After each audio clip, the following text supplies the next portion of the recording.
Hey, welcome back to No Hype Beer Reviews. Unless it's your first time, then welcome. Please consider subscribing. If you do, hit the notification bell, get the updates. This is every day's videos of local beer, which I always love doing. And it's Tuesday, and on Tuesdays I try to test my palate. So a while back, for my wife's birthday, her friend came to visit. Actually, several of her friends came to visit. But anyway, one of them stopped at Wolf Hollow, got a gift card, a couple growlers. We drank the beer as part of that birthday party. And then the other day, a restaurant we like was doing the food at this brewery. So we're like, yeah, let's go. We got that gift card. We'll get some food, fill up some growlers.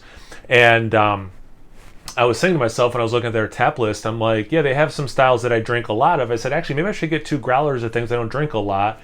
And I got this one, which is a cream ale. I got another one that's an amber ale. So this is Ski 37. And again, it's a cream ale. I did drink some of it. I drank about half of it last night. So on Tuesdays, I forget if I said this, I'm releasing this on a Tuesday. Tuesdays I try to test my palate, hence why I got these. Just making sure I'm doing my whole shtick. Because I don't drink a lot of cream ales or amber ales. But anyway, so if you're like, well, dude, you just drank half of it last night. A hiss still, that's a good sign. Yeah, but I drank it, if you watch my review the other day, or maybe even yesterday when I posted it, Fathead's Hop Juju, which was a 9% Imperial IPA. After that beer, drinking a cream ale, it was hard to really pick up, everything that a cream ale could, kick out, because that flavor was so overpowering. So I'm like, yeah, I don't think it's cheating doing this on a Tuesday, because it still is going to be a test, even though I did have some of it yesterday. Anyway. All right. So not a lot of carbonation. That could be the growler. Was I calling it a crowler before? Growler fills.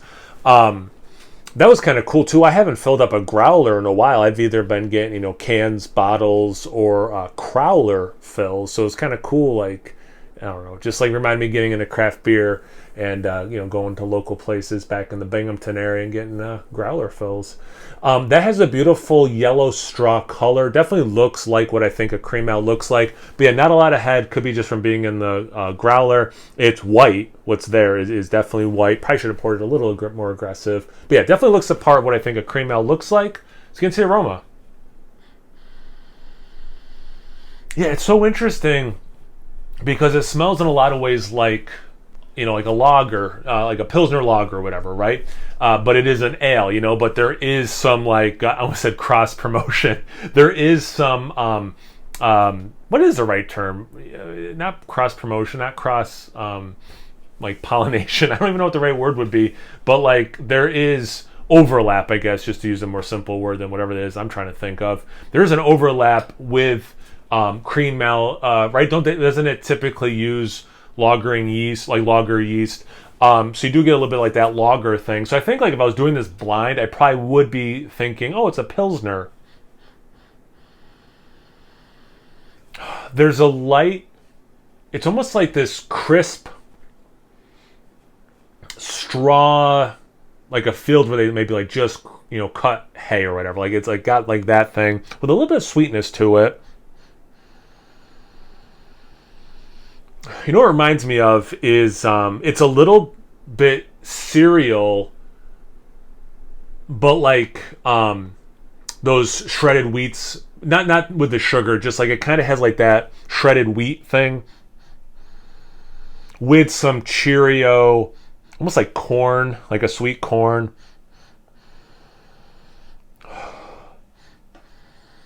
Almost like a honey cracker. Yeah, this was it's just funny to me, like, last night trying to kind of like pick up, I know I haven't consumed any yet on camera, but like when I was drinking, like trying to pick up flavors, I'm like, it just drinks like a beer. But again, it was right after such a big resinous West Coast, mostly West Coast Imperial IPA, to then go to this guy, so it's kind of cool, like picking up so many different things, and something that is in many ways more subtle, obviously, versus that beer. But anyway, let's get to the taste. Cheers.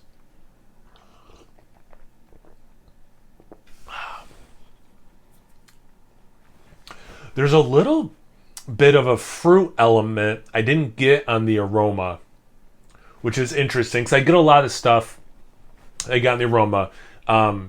There's sweetness to it. There's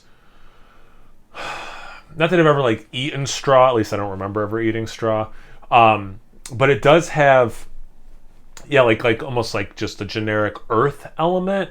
And then you do get some of that cereal thing I was talking about, the aromas, like that follows for sure. You could see like, just like regular Cheerios as an example.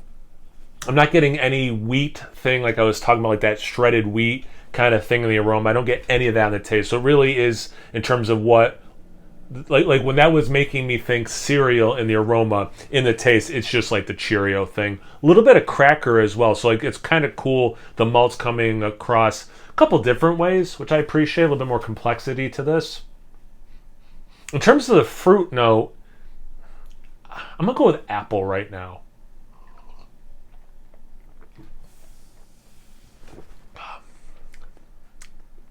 Very unripened strawberry, very, very, very, very, very subtle and very, very, very, very not ripe. But there is a little bit of that. I'm going to stick with the apple still. I had mentioned honey in the aroma, and it's interesting because at no point do I think Honey Nut Cheerios, but it does have a little bit of like a honey thing.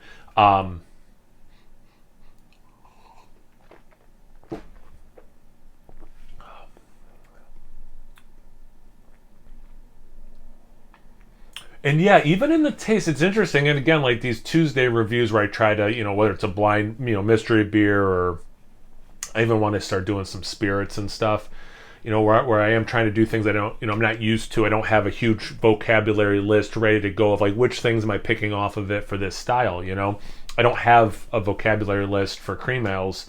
So as I'm like thinking about this beer, what I'm experiencing, what I'm tasting, what it's similar to, beer wise or just other ingredient wise, I can bring up, like it's not full on apple, it's not full on strawberry at all, but I get like some of the flavors I'm getting, that those are the closest descriptors I can think of to say, right? But anyway, all that to say, again, it is interesting how it's similar to what I think a Pilsner can taste like, but then what is different. And this would be kind of a cool experience to do like a proper Pilsner and a cream ale together and just kind of compare what's similar and what's different, right? But anyway, very refreshing. After this review, I'm going to cook up some burgers and I think maybe put some French fries in the air fryer. And I kind of like the idea of having this beer with some food also, which is cool because like it has flavors worth paying attention to, but I think it'll also just go well with like, I just took a bite, I'm chewing my burger, blah, blah, blah, blah, blah, blah, blah. I'm thirsty, wash it down a little bit. I think this is a good beer for that as well. But yeah, have you had a cream ale lately? Have you had something local you want to tell me about? Anything, everything, comment section below. Let's get a conversation going. Once you're done doing that, make sure you check me out on Instagram and Untappd. It's No Hype Beer Reviews at both of those places. So always please like, comment, subscribe, and most importantly, imbibe. Cheers, everyone.